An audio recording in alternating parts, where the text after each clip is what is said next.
La anterior semana hablamos acerca de la institución de la Santa Cena y vimos que esta fue establecida por Jesucristo como un recordatorio de su muerte y también de su resurrección. El día de hoy continuaremos con la lectura del capítulo 26 del Evangelio según San Mateo y vamos a hablar acerca del huerto de Getsemaní. Mateo capítulo 26, versos 36 al 56. Dice así: Entonces llegó Jesús con ellos a un lugar que se llamaba Getsemaní y dijo a sus discípulos: Sentaos aquí, entre tanto que voy allí y oro. Y tomando a Pedro y a los hijos de Zebedeo, comenzó a entristecerse y a angustiarse en gran manera. Entonces Jesús les dijo: Mi alma está muy triste hasta la muerte. Quedaos aquí y velad conmigo.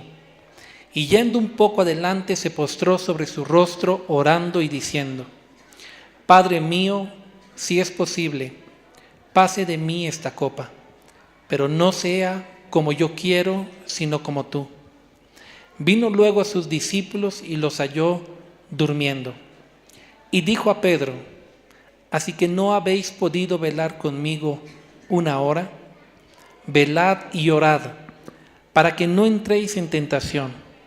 El espíritu a la verdad está dispuesto, pero la carne es débil. Otra vez fue y oró por segunda vez diciendo: Padre mío, si no puede pasar de mí esta copa sin que yo la beba, hágase tu voluntad. Vino otra vez y los halló durmiendo, porque los ojos de ellos estaban cargados de sueño. Y dejándolos se fue de nuevo y oró por tercera vez diciendo las mismas palabras. Entonces vino a sus discípulos y les dijo: Dormid ya y descansad. He aquí ha llegado la hora y el Hijo del Hombre es entregado en manos de pecadores. Levantaos, vamos, ved, se acerca el que me entrega. Y mientras todavía hablaba, vino Judas, uno de los 12, y con él mucha gente con espadas y palos, de parte de los principales sacerdotes y de los ancianos del pueblo. Y el que le entregaba les había dado una señal diciendo: Al que yo besare, ese es, prendedle. Y enseguida se acercó a Jesús y dijo: Salve, maestro, y le besó. Y Jesús le dijo: Amigo, ¿a qué vienes? Entonces se acercaron y echaron mano a Jesús y le prendieron. Pero uno de los que estaban con Jesús extendió la mano, sacó su espada e hiriendo a un siervo del sumo sacerdote, le quitó la oreja. Entonces Jesús le dijo: Vuelve tu espada a su lugar, porque todos los que tomen espada, a espada perecerán. ¿Acaso piensas que no puedo ahora orar a mi Padre y que Él no me daría más de 12 legiones de ángeles? Pero ¿cómo entonces se cumplirían las Escrituras de que es necesario que así se haga? En aquella hora dijo Jesús a la gente: ¿Cómo contra un ladrón habéis salido con espadas y enseñando en el templo y no me prendisteis? Mas todo esto sucede para que se cumpla la escritura de los profetas. Entonces todos los discípulos, dejándole, huyeron. El huerto de Getsemaní fue un lugar extraordinario. Fue un lugar donde sucedieron muchas cosas. El huerto de Getsemaní era un lugar donde Jesús se reunía periódicamente con los discípulos para enseñarles. También la Biblia muestra que el huerto de Getsemaní fue el lugar donde Jesús le pidió a Pedro y a los hermanos de Zebedeo que velaran con él en oración, mas estos se durmieron. Getsemaní fue el lugar donde Jesús sufrió todo el peso del pecado sobre él y vivió una agonía indescriptible, al punto de transpirar grandes gotas de sangre. Getsemaní también fue el lugar donde Pedro, uno de los discípulos, le cortó la oreja a Malco. Fue un lugar donde Judas, un amigo, parte de su equipo, fue capaz de entregarlo con un beso. Fue el lugar donde Jesús manifestó en uno de los evangelios su poder, y cuando se acercaban, Jesús preguntó: ¿a quién buscáis? Y dice que los soldados cayeron al piso. Fue un lugar extraordinario. Fue un lugar donde Jesús se entregó voluntariamente para ofrecerse como el Cordero y salvar a la humanidad. Y esta mañana vamos a hablar acerca de Getsemaní. Y vamos a enfocarnos únicamente en dos aplicaciones espirituales. La primera es que Getsemaní es un lugar que tiene la capacidad de poner en manifiesto lo que realmente somos. No sé si pusieron la naranja en las pantallas, si la pueden poner. ¿Qué ven allí? Una naranja. Si yo parto una naranja a la mitad y la exprimo con fuerza, ¿qué va a brotar? ¿Jugo de qué? ¿Por qué? Porque es una naranja. Ok, la siguiente. ¿Qué es eso? Algunos ya han hecho cara. Si yo corto un limón a la mitad y lo exprimo, ¿qué va a brotar? ¿Qué va a brotar del limón? ¿Por qué? Gracias. Lo que estoy tratando de decirles es que cuando algo es llevado a un nivel de presión sumamente fuerte, va a hacer que brote lo que realmente es. Tú no puedes cortar una naranja y exprimir y pretender que salga jugo de, qué sé yo, de toronja. No puede, porque es naranja. Y cuando está bajo presión, bota lo que realmente es. Y no importa que un día una naranja diga: no, es que yo me creo mango. El momento en que la apretemos, aunque se crea mango, ¿qué va a botar? Jugo de naranja. Ahora bien, Getsemaní, la palabra Getsemaní significa literalmente prensa de aceite. No sé si pueden poner la foto. Esa de allí. La prensa de aceite era una piedra inmensa sobre otra piedra, que era tan pesada que tenía que un asno dar vueltas y jalar, porque el peso era mucho. Y al girar esa piedra sobre las aceitunas, las trituraba, las prensaba, las apretaba de tal forma que salía aceite. Y ese lugar, llamado el huerto de Getsemaní, en realidad el nombre original o lo que significa es el huerto de la prensa de aceite. Y literalmente aquel día, tanto Jesús como los discípulos fueron sometidos a esa prensa de aceite. La presión sobre ellos fue sumamente extraordinaria, fue demasiado. Todo el peso del pecado de la humanidad vino como una prensa sobre el mismo Cristo. Toda la angustia, todo lo que estaba ahí vino de golpe. Y saben, Getsemaní, o el huerto de la prensa de aceite, es un lugar que hace que salga lo que hay dentro de nosotros. En algunos casos salen cosas buenas y en otros casos salen cosas malas, porque pone en manifiesto lo que realmente somos. Por ejemplo, en la vida de los discípulos, cuando ellos estuvieron en esa prensa de aceite, ellos se creían hombres espirituales. Y Jesús les dijo: velen conmigo una hora, velen conmigo orando toda la noche. Pero ante esa prensa de aceite se descubrió que los discípulos no eran capaces ni siquiera de estar orando, ni siquiera, ¿qué dijo Jesús? Una hora. Se descubrió que más fuerte era su sueño que su compromiso con el Maestro. Igual pasó cuando llegó la prensa de aceite a la vida de Pedro, por ejemplo. Cuando los soldados vinieron y aprendieron a Jesús, Pedro fue sometido a esa prensa de aceite. Y cuando estuvo bajo presión, entonces se descubrió que Pedro no había sido tan espiritual, sino que todavía había seguido siendo un hombre violento, un hombre iracundo, un hombre capaz de desenvainar una espada y cortarle la oreja a otro hombre. ¿Y cuándo se descubrió eso? Cuando la prensa de aceite apretó a Pedro. Es decir, en el momento de la presión, en el momento donde somos realmente presionados, se descubre lo que realmente somos. Ahí en Mateo 26:51 dice que él sacó la espada y le cortó la oreja a este soldado. En el caso de los demás discípulos, la Biblia registra en Marcos 14:51 de uno de ellos, dice: pero cierto joven le seguía cubierto el cuerpo con una sábana y le prendieron, mas él, dejando la sábana, huyó desnudo.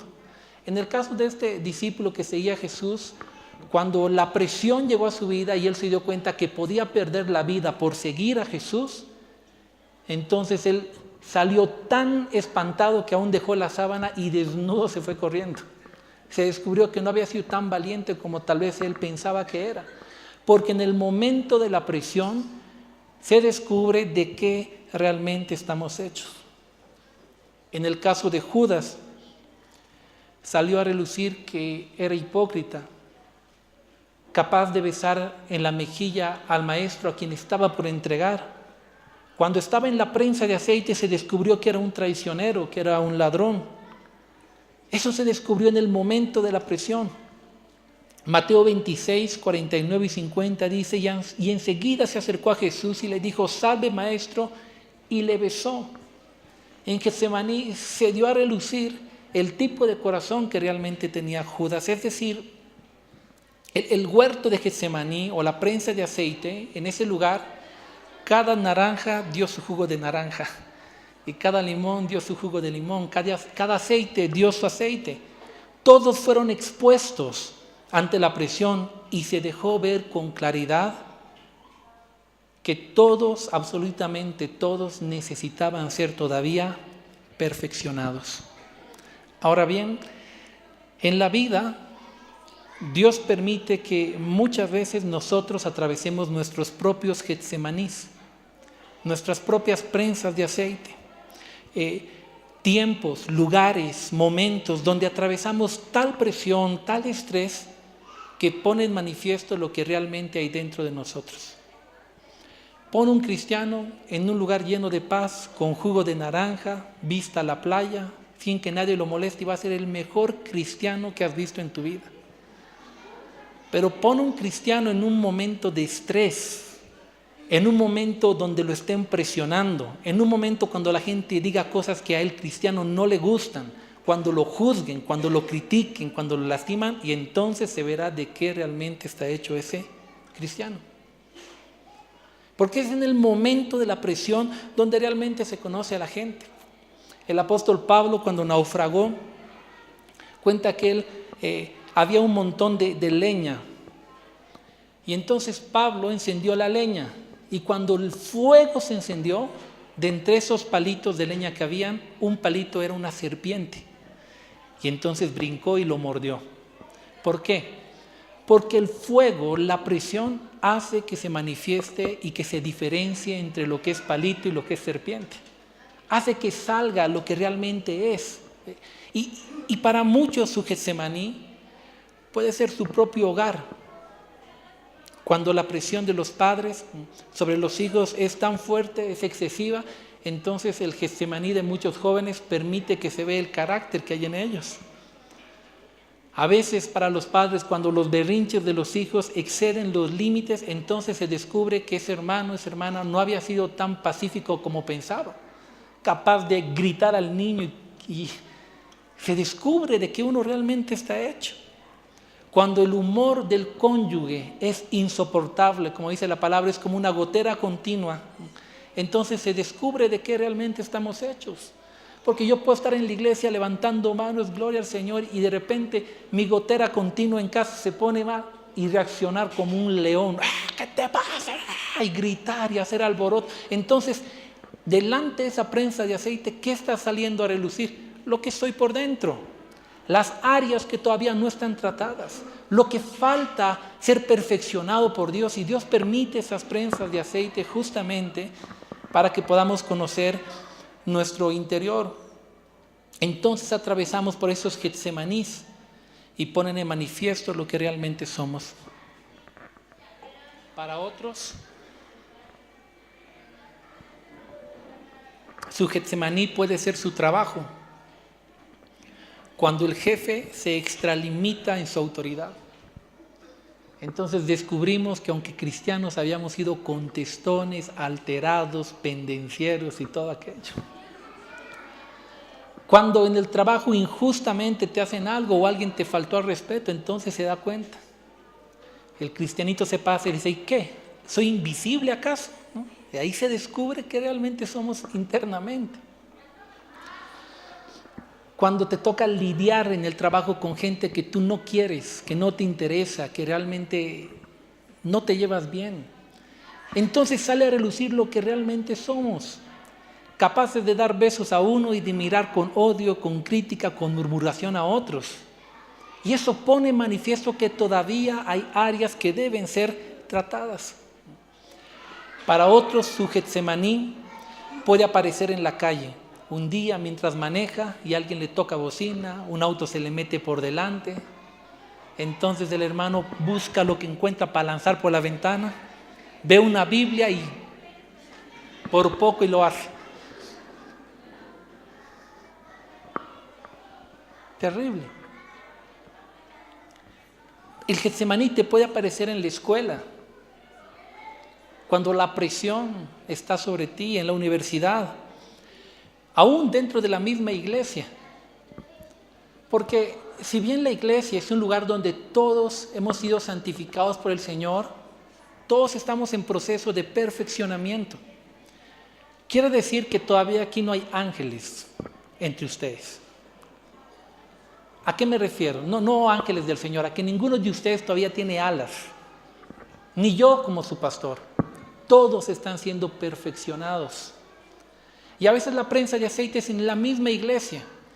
Cuando alguien, qué sé yo, al ir a dejar a los niños pasó y te empujó justo, te derramó el agua, entonces lo miras con cara de ten misericordia, ¿no?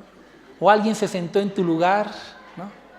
O tú te querías sentar ahí y de repente ves una chompa que está atendiendo el culto durante toda la prédica y tú miras la chompa y dices, qué desconsiderado este hombre, ¿no? Así, y a veces ahí se da la prensa de aceite. Cuando tú convocas a tus discípulos para hacer un evangelismo, estás ayunando y de repente nadie vino, ni siquiera te llamaron, solito estás con tus parlantes en la calle. A algunos les sale internamente, ¿no? Y dicen, son unos irresponsables, ¿dónde está el amor de Dios? ¿No? Pero en esos momentos, aún dentro de la misma iglesia, a veces Dios permite prensas de aceite que hacen que salga de nuestro interior lo que realmente somos. Y en ese momento nos hallamos como los discípulos aquel día en Getsemaní, atónitos, de conocernos a nosotros mismos y de saber que no éramos tan buenos como creímos. No sé si alguna vez a usted le ha pasado, pero a mí sí, que de repente uno reaccionó de cierta forma y después piensa para adentro y dice, pero ¿cómo pude reaccionar así? ¿Pero cómo? O sea, ¿cómo? ¿No? ¿En qué momento? Pasa. Y esos Getsemanís te ayudan a descubrir de qué realmente estás hecho, qué realmente hay dentro de ti. Y eso en cierta manera es un trato y es bueno. Cuando sale a relucir lo que realmente hay en ti, tú tienes que decidir qué vas a hacer al respecto. Porque Getsemaní nos muestra que hay solo dos caminos. En Getsemaní, cuando la prensa de aceite presionó a los discípulos, Juan, el discípulo amado, salió huyendo también. Pero luego van a ver que Juan, el discípulo amado, regresó otra vuelta a Jesús. Y en Juan capítulo 19, 25 al 26, la Biblia dice que cuando Jesús estaba en la cruz, Juan estaba allí debajo de la cruz con él. Es decir, aunque Juan en el momento de la presión huyó, luego se arrepintió y volvió a Jesús y se mantuvo con él. Y después encontraremos a Juan como un hombre extraordinario en las Escrituras, a pesar de que huyó en el momento de la presión. Otros discípulos como Pedro, que fue capaz de prometer, no cumplir, de cortar una oreja, de negar a Jesús. Pero vamos a ver que después de él mismo descubrirse, es más, cuando la Biblia dice que después de esto Pedro se fue a pescar, se cree que volvió a su antigua forma de vivir porque él pensaba que era inmerecedor de todo. Pero luego Pedro entró en razón cuando Jesús lo confrontó Y vemos a Pedro diciéndole a Jesús: Jesús, la verdad es que yo te amo. Y entonces Pedro es restaurado y se convierte en un pilar de la iglesia en Cristo. En el caso de los otros 9 discípulos, huyeron, pero después están orando allí buscando la venida del Espíritu Santo y se convierten en testigos de la gloria de Dios. Aunque la prensa de aceite manifestó que dentro de ellos faltaba mucho trabajo, ellos decidieron volver a Cristo y permitir que Cristo los perfeccionara y se convirtieron en hombres extraordinarios. Pero también Getsemaní presenta a un Judas que, igual que los demás, falló. La diferencia de Judas es que él permitió que la culpabilidad de su falta lo destruyera. Al punto que él, en vez de volver a Jesús para decirle: Jesús, perdón, te he negado, soy un farsante, soy un ladrón, perdóname, ayúdame, lo que Judas hizo fue irse a un lugar, ahorcarse, caerse y partirse la cabeza. Y murió. Es decir, cuando el Getsemaní hace que salga lo que realmente eres tú tienes 2 caminos. O por un lado puedes reaccionar como Pedro y buscar la misericordia de Dios, ser restaurado y permitir que Dios te perfeccione. O como Judas puedes permitir que ante tu Getsemaní, que expuso lo que realmente eras, la culpabilidad te lleve a perderte a ti mismo. Solo existen 2 caminos cuando descubrimos cosas en nuestras vidas: conformarnos con eso y perdernos a nosotros mismos, o buscar al que puede ayudarnos, al que puede salvarnos, al que puede liberarnos, al que puede darnos otra oportunidad y entonces restaurar nuestras vidas. Pero por eso la Escritura dice algo que tú nunca debes olvidar. Está en Filipenses capítulo 1, versículo 6. Y dice esto: estando persuadido de esto, que el que comenzó en vosotros la buena obra, la perfeccionará hasta el día de Jesucristo. Tal vez esta mañana le estoy hablando para alguien que incluso antes de venir a la iglesia fue sometido a su Getsemaní. Su Getsemaní fue el auto en el que venía a la iglesia. Y cuando llegó, entró él disgustado, la esposa disgustada, los hijos disgustados, avergonzados. Y ante ese Getsemaní que pone manifiesta: ay, todavía soy un enojón, tú tienes que decidir qué vas a hacer. Puedes sentir culpa y decir: ya no me voy a congregar, ya no voy a entrar a la iglesia.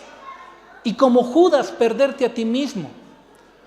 O puedes más bien reconocer y aprovechar que estás en la iglesia y decirle: oh Dios, yo no reaccioné correctamente hoy, perdóname, ayúdame, ten misericordia de mí, y permitir que Dios te perfeccione. Porque, querida iglesia, todos estamos en un proceso de perfeccionamiento. Lo que pasa es que las debilidades de unos son diferentes a las debilidades de otros. Y nosotros solo vemos algún tipo de debilidad.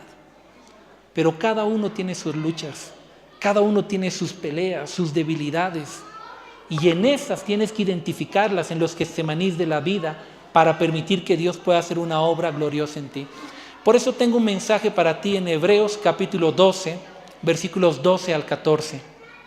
Y dice: por lo cual, levantad las manos caídas y las rodillas paralizadas, y haced sendas derechas para vuestros pies, para que lo cojo no se salga del camino, sino que sea sanado. Sigan la paz con todos y la santidad, sin la cual nadie verá al Señor. Y yo creo que cuando las prensas de aceite nos presionan, muchas veces quedamos, como dice el verso 12, con las manos caídas y las rodillas paralizadas. No soy digno, no merezco. Si el pastor supiera, ¿no? Pero el Señor te dice: basta. Dice: levanta esas manos que estaban caídas, afirme esas rodillas que estaban endebles, y más bien decide comenzar a hacer sendas derechas para tus pies, para que lo que todavía no está cojo no se vaya a perder. Entonces, lo que Dios dice es: levántate, porque si tú buscas a Dios, La gracia de Dios tiene la capacidad de perfeccionarte si tan solo dejas que Jesús te ayude y reconoces tus propias debilidades. Y a lo largo de estos años he visto a tantas personas llegar a Jesús, cada uno con sus luchas, con sus debilidades. Aquellos que las saben identificar y las saben someter a Dios y decirle: Dios mío, ayúdame. Y viven buscando de Dios para que Dios los ayude a vencer. Un día vencen.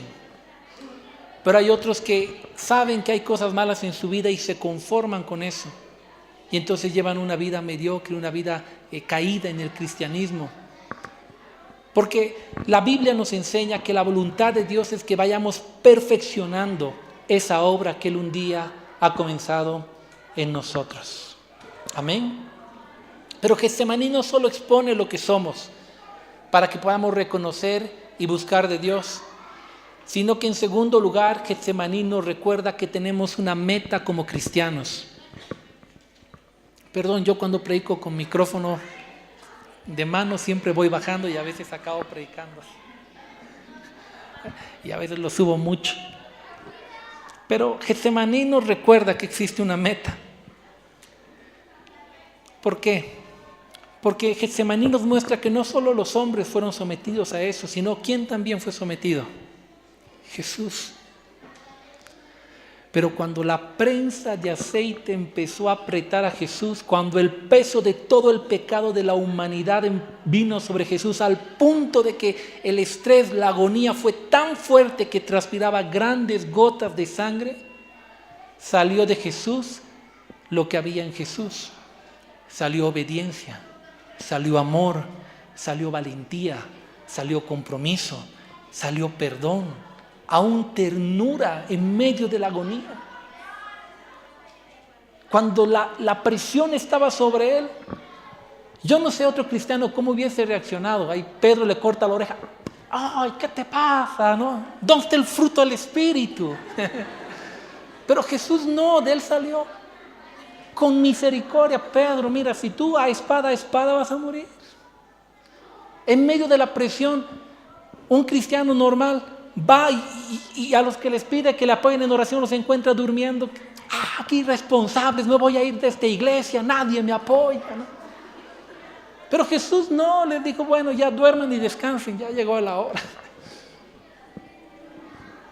Cuando viene Judas y lo besa, que a ti venga un hermano y te dé un beso para entregarte, yo no sé cómo reaccionarías tú. Tal vez sin vergüenza, ¿no? ¿Cómo me vas a venir a besar, no? Pero Jesús no. Jesús le dijo: amigo. En el momento donde toda la presión le daba la opción de escapar o enfrentar la cruz de Cristo, ¿qué hizo Cristo? Él no dijo: Señor, mira, yo te pido en el nombre de Jesús, o en mi nombre, porque él era Jesús, ¿no? Ato esa cruz, ato a esos romanos y Señor, abres las puertas y salgo para... No empezó así. ¿Qué hizo él? Señor, si es posible pasar esta copa, pero a pesar que yo sé que voy a morir con la muerte más dolorosa, hágase tu voluntad sobre la mía. En el momento de mayor presión, Señor, haz tu voluntad. Y Efesios capítulo 4, versículo 13 dice que Jesús mismo puso ministerios en la iglesia para que ellos perfeccionen, dice, hasta que todos lleguemos a la unidad de la fe y del conocimiento del Hijo de Dios, a un varón perfecto, digan conmigo, perfecto, a la medida de la estatura de la plenitud de Cristo. Quiere decir que la voluntad de Dios es que esa obra que ha empezado en nosotros desde el día en que hemos recibido a Cristo en el corazón se vaya perfeccionando día tras día, al punto en que el día en que la prensa de aceite venga sobre ti de un cristiano, lo que tiene que salir es jugo de cristiano, porque es lo que tú eres y esa es la voluntad de Dios. Y para eso tenemos que reconocer nuestras debilidades, permitir que Dios nos confronte con esas debilidades y tomar decisiones ayudados por el Espíritu Santo para que la obra de Cristo sea perfeccionado. Entonces un día no serás tú quien le dirá al mundo he cambiado, será el mundo el que te mirará a ti y dirá cómo ese hombre ha cambiado, cómo mi esposa ha cambiado tanto, es impresionante, ¿no?